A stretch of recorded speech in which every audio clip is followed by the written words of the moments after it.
Welcome back to my channel TDS. நீங்கள் ரொம்ப நாளாவே வந்து R15க்கும் RS200க்கும் பார்த்தீங்கன்னா ஒரு கம்பாரிசன் வீடியோ போட சொல்லியிருந்தீங்க.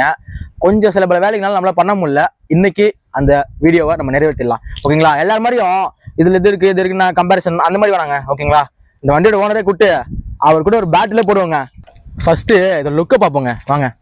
RS200னா எனக்கு ஏன் தவங்க பிடிச்சிது, சின்ன வயசுல ஆசைப்படுங்க அந்த ஆட்லாம் பார்த்து. இங்கே பாருங்க எப்படி இருக்கும் பாருங்க, சும்மா ரகடா இருக்குங்களா அந்த ஃபேரிங்லாம்.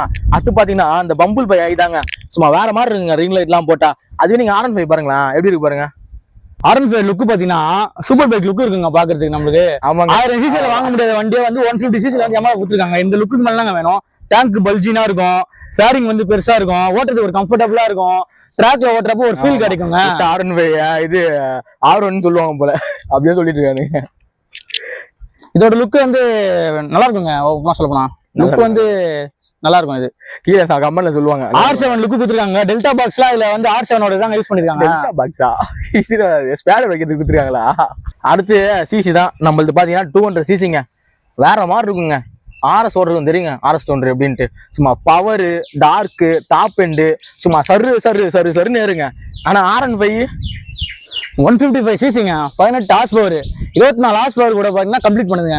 இதோட பவர் இதெல்லாம் உலகமாக இதோட பவர் பாத்தீங்கன்னா வந்து பவர் அந்த அளவுக்கு இருக்காதுங்க. ஆனா இது டாப் எண்ட்ல வந்து நல்லா பெர்ஃபார்மன்ஸ் பண்ணுங்க சொல்லியிருக்கான். இது வந்து பவர்ல பெர்ஃபார்மன்ஸ் பண்ணா, டாப் எண்ட்ல பெர்ஃபார்மன்ஸ் பண்ணுங்க. ஆமாமா, எவ்வளவு 200 போமா? ஏங்க அந்த 150 போதுங்க. 150 நான் போயிட்டே இருப்பேங்க. எந்த 149 தான் அதே போதும் எனக்கு. அது மேல இங்க ஓட்ட போறேன், இங்க 80 மேலே ஓட்ட முடியாது. அப்பெல்லாம் இல்லைங்க. 155 சிசி 155 போதுங்க. 200 சிசி 200 போகுமாங்க. இதெல்லாம் எப்படி தெரியுமா இருக்கு, அவருங்க விவிஓ வந்ததுனால ரொம்ப ஆட்டம் போறாங்க. அதாங்க எல்லாமே. இந்த R15 வந்து BS4ல எப்போ வந்துச்சோ அதுல இருந்து ஆட்டம் போட ஆரம்பிச்சிட்டானுங்க விவிஓ கொடுத்ததுல இருந்து. நம்மளும் BS எல்லாம் இருந்துச்சுன்னா வச்சுங்களேன், இந்த ஆட்டம் போட மாட்டாங்க. என்ன பண்றது, எல்லாம் நம்ம பார்க்கணும் தலைவிதி. இப்போ பார்த்தீங்கன்னா ஃபியூச்சர்ஸ் பத்தி பார்க்க போறோம். ஃபியூச்சர்ஸ் பத்தி பார்த்தாலே வந்து அவருக்கு நம்மளுக்கு தெரியும் என்னென்ன ஃபியூச்சர்ஸ் இதுல இருக்குன்ட்டு. ஆமாமா, ஐபோசா ஃபியூச்சர்ஸ் எல்லாம் இதுல இருக்கு. ஏங்க UST4ங்க, டபுள் ABSங்க, குயிக் ஷிஃப்ட்ங்க, ட்ராக்ஷன் கண்ட்ரோலுங்க, இப்படின்னு சொல்லிட்டே போனாங்க. இதுல நம்மளுனா இது 13 லிட்டர் பெட்ரோல் டேங்க் கொடுத்துருக்காங்க. அது பார்த்தா டியூல் ABS கொடுத்துருக்காங்க, அது ட்ரிப் மீட்டர் கொடுத்துருக்காங்க. அதுக்கு மேலே என்ன வேணும் ஒரு வண்டிக்கு? அனலாக் மீட்டர் எது கொடுத்துருக்காங்கன்னா எங்கெல்லாம் பிடிக்காம வாங்கியிருக்கோம். அப்போ நீங்க இது வேணாம்னா நீங்க புது RS வாங்கிக்கலாம். அதுல எல்லாமே இருக்குது, ஸ்லிப்பர் கிளச்ல இருந்து எல்லாமே. ஏங்க நான் வந்து டிஸ்பிளே பார்த்துப்பேங்க. இதுல வந்து நான் வந்து கூலண்ட் செக் பண்ணிப்பேன், பேட்டரி வோல்டேஜ் செக் பண்ணிப்பேன். 2 வருஷம் கழிச்சு அதான் 2 வருஷம் கழிச்சு இது வீணா போயிடும் டிஸ்பிளேலாம். எல்லாமே நான் இதுல பார்த்துப்பேங்க. இதுல ஏன் எங்க கூலண்ட்ல செக் பண்ண முடியாது என்னால? அதோ பார்த்தாலே பாருங்க சைட்ல கூலண்ட் இருக்குங்க, மேக்ஸிமம் மினிமம் காட்டும். நான் செக் பண்ணி போறேன். ஹீட்டர் டெம்பரேச்சர் சொல்றேங்க. இந்த டெம்பரேச்சர் நான் பார்த்துப்பேன், பேட்டரி வோல்டேஜ் செக் பண்ணிப்பேன். வண்டியே டெம்பரேச்சர் தான் ஒன்னாவது. அப்புறம் பாத்தீங்கன்னா இதுல வந்து பாத்தீங்கன்னா நிறைய ஃபீச்சர்ஸ் கொடுத்துருக்காங்க. நம்ம வண்டியில பாத்தீங்கன்னா சொல்லிட்டே நம்ம போலாம். நம்ம எல்லாம் கொடுத்துருக்காங்க, நம்ம இதுல கொடுக்கல, கொடுத்துருக்கணும். மேபி அடுத்த இதுல கொடுப்பாங்கன்னு நான் நம்புறேன். ஏன்னா NS400 கொடுத்துருக்காங்க. பாப்போம். நான் 100 ரூபாய் பெட்ரோல் போட்டா 50 கிலோமீட்டர் போயிடுவாங்க. நீங்க போயிடலாங்க. ஏய், நான் டெய்லி 100 ரூபாய்க்கு பெட்ரோல் போட்டாலே ஓட்டிதான் இருக்கிறேன். அந்த கேமரா வச்சிருக்கானே பையன், அவனுக்கு கேளு.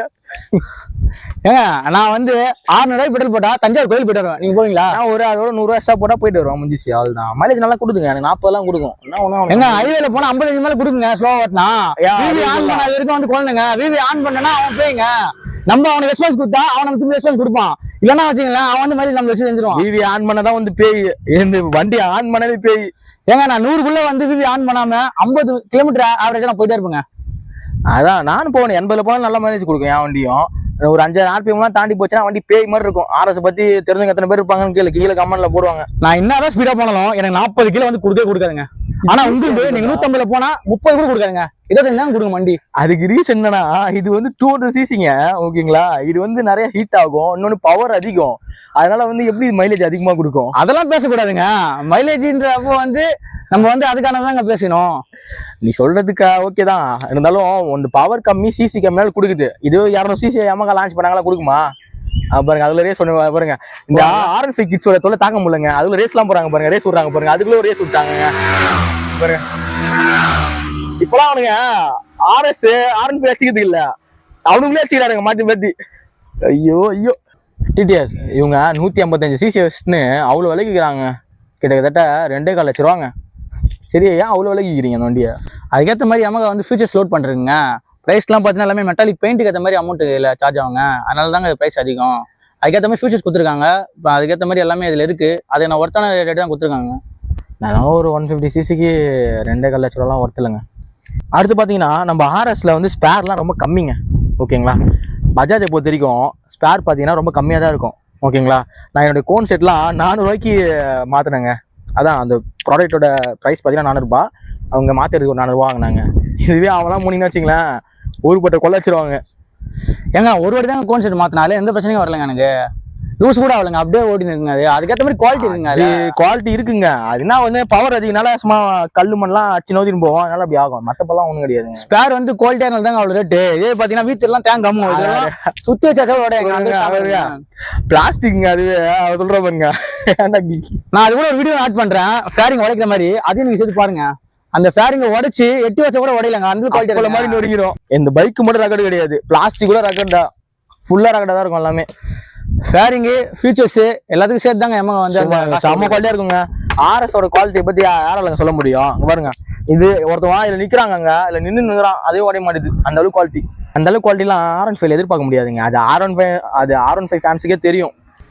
R15ல ஒரு பேனல் கேப் கூட பார்க்க முடியாதுங்க. ஆனா உங்களுக்கு ஃபினிஷிங் அந்த மாதிரி இருக்காது ஏற்ற மாதிரி. அது என்ன உண்மைதான். அதே அவனை சரி பண்ணான்னு பாக்குறேன். அவனுக்கு அடுத்த ஜென்மானாலும் சரி பண்ண மாட்டானுங்க போல. அது ஒரு பிரச்சனையா தான் இருக்குது.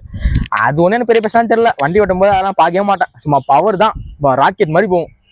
TTS நம்ம RS 200ல கம்ஃபோர்ட் பார்த்தீங்கன்னா வேற மாதிரி இருக்குங்க. நான்லாம் அப்படியே கை வலியாகவும் ஓட்டு போவாங்க. ஆனா வண்டிலாம் ஓட்டினா தெரியுமா, அதுக்கப்புறம் நீங்க பிசியோதெரபிஸ்ட்டுக்கு தாங்க போய் பார்க்கணும். ஏன்னா அவங்களுக்கு லிங்க்னு நினைக்கிறேன். அதனாலதான் வந்து இப்படி ஓடுற மாதிரி கொடுத்துருக்காங்க. கை வலி, முட்டி வலி, இடுப்பு வலி, எல்லா வலியும் வந்துடும் உங்களுக்கு. ஊருப்பட்ட வலி, எல்லா வலியும் வந்துடும். ஒரு ஸ்போர்ட்ஸ் பைக் ஓட்டுறதுக்கு அப்படிதாங்க இருக்கும். அது ஒரு ஸ்ட்ரக்சரே அப்படிதான். ஆனா நிமிந்து ஓட்டணும்னா ஸ்ப்ளெண்டர் நான் ஓட்டு போயிருவாங்க. அதுக்கே நான் அது ஓட்டணும் RS. ஐயோ உடனே டெய்லி ரேஸ் ஓட்டாரு போலுங்க R15 கிட்ஸ். இந்த R15 கிட்ஸால ரொம்ப தொல்லைதாங்க. எல்லாரும் ரேஸ் ஒண்ணுறாங்க. நம்மளாம் அப்படிலாம் கிடையாதுங்க. மஜாவா டூர் போனோமா, அப்ப ஜம்முன்னு போறோமா, அவ்வளவுதாங்க. ஸோ ஜாலியா கை வலிக்காம நல்லா டூர்லாம் போயிட்டு சும்மா தாராளமா ஓட்டலாங்க அந்த வண்டியை. நீங்க ட்ராக்ல போனா யூஸ் பண்ண முடியும். ஓகேங்களா, எல்லா நேரமும் ட்ராக் ஓட்டுறதுக்கு தலைவர் ஒன்றும் ரேசர் கிடையாது. சில பேருங்க அந்த வண்டி எடுத்துன்னு வந்ததுல இருந்து எல்லாமே கொஞ்சம் சிக்கமா ஆயிட்டாங்க. இப்போ பாத்தீங்கன்னா கலரை பத்தி பேசுவாங்க. வருஷத்துக்கு 3-4 கலர் லான்ச் பண்றாங்க. இதுக்கு நம்ம கிட்ட பாத்தீங்கன்னா எல்லாருமே சேர்த்து 20 கலர் மேல இருக்குங்க. RSல பாத்தீங்கன்னா அந்த கலர் எதுவுமே கிடையாதுங்க. மிஞ்சி போனா 3 கலர் தாங்க எடுத்துட்டு போய் கலர்லாம் நம்மளும் கொடுத்துருக்காங்க. ஒரு 3-4 தான் கொடுத்துருக்காங்க. நம்ம வந்து அப்டேட் கொடுக்கணும்னு வச்சுங்களேன், கலரே ஃபுல்லாக மாற்றிடுவோம். ஆனால் வண்டி அப்படியே தான் இருக்கும். ஓகேங்களா, ஃபியூச்சர்ஸ்லாம் பார்த்தீங்கன்னா இப்போ வர RSலாம் நிறையவே கொடுத்துருக்காங்க. ஸ்லிப்பர் கட்சி கொடுத்துருக்காங்க, பேக்கில் டயர் பெருசாக ஆகியிருக்காங்க, ஃப்ரண்ட்டில் ஆகியிருக்காங்க, LED ப்ராஜெக்டர் கொடுத்துருக்காங்க. அப்புறம் பார்த்தீங்கன்னா டிஜிட்டல் மீட்டர் கொடுத்துருக்காங்க. எல்லாம் மாறிட்டாங்க. ABSக்குலாம் தனி மோடே கொடுத்துருக்காங்க. ஆஃப் ரோடு மாதிரி ஓட்டிக்கலாம், அப்புறம் நீங்கள் மாட்டுக்கு ஒரு மாதிரி ஓட்டிக்கலாம். அப்படி வேறு மாதிரி இருக்குங்க. ஓகேங்களா, அதனால் இந்த இதை பொறுத்த வரைக்கும் பார்த்தீங்கன்னா வச்சுங்களேன், கலரை பொறுத்த வரைக்கும் ஓகே தாங்க. நிறைய பிடிச்ச கலர்லாம் லான்ச் பண்ணிருக்காங்க. ஒரு 3-4 கலர் லான்ச் பண்ணிருக்காங்க. நீங்கள் போய் பார்த்தாலே உங்களுக்கு பிடிக்கும். எமகா அளவு பஜாஜ் கிட்ட சர்வீஸ் இருக்காங்க. ஏன் இல்லையாண்ணா, எல்லாத்துலேயுமே சர்வீஸ் சென்டர் இருக்குங்க. ஓகேங்களா, நம்ம கடலூர் டிஸ்ட்ரிக்ட்ல பார்த்தீங்கன்னா அத்தனை ஷோரூம்லேயும் சர்வீஸ் இருக்கும்.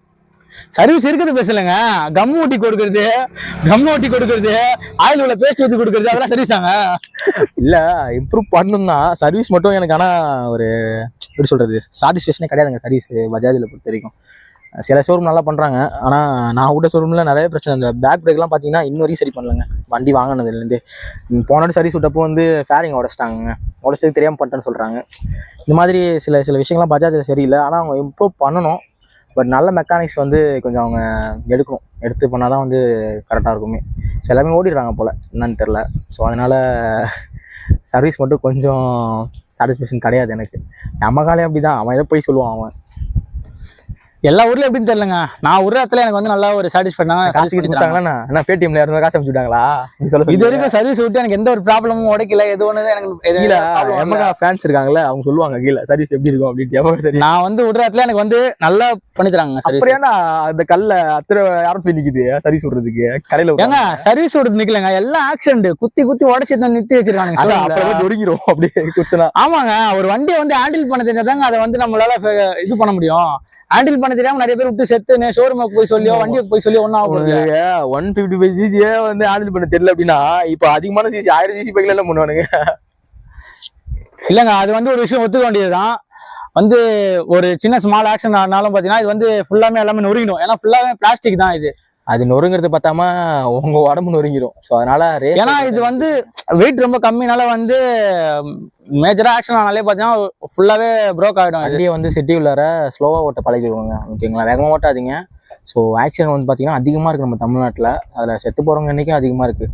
ஸோ அதனால் நீங்கள் ரேஸ் ஓட்டாதீங்க அதிகமாக, ஓகேங்களா? ஸோ பசங்க கூட டூர் போகிறப்போ ஸோ அந்த மாதிரி இதெல்லாம் உங்களுக்கு நல்லாவே இருக்கும் வண்டி. ஸோ அதனால் ரேஸ் ஓட்டி உங்களோட லைஃபுக்கு எடுத்துக்காதீங்க, ஓகேங்களா? ஸோ இந்த கம்பேரிசன் பார்த்தீங்கன்னா எதுக்காக அப்படின்னா, நீங்கள் கேட்டிங்கிறதுக்காக தான் கொடுத்தேன். ஜஸ்ட் வந்து அது ஒரு ஃபன் தான், ஓகேங்களா?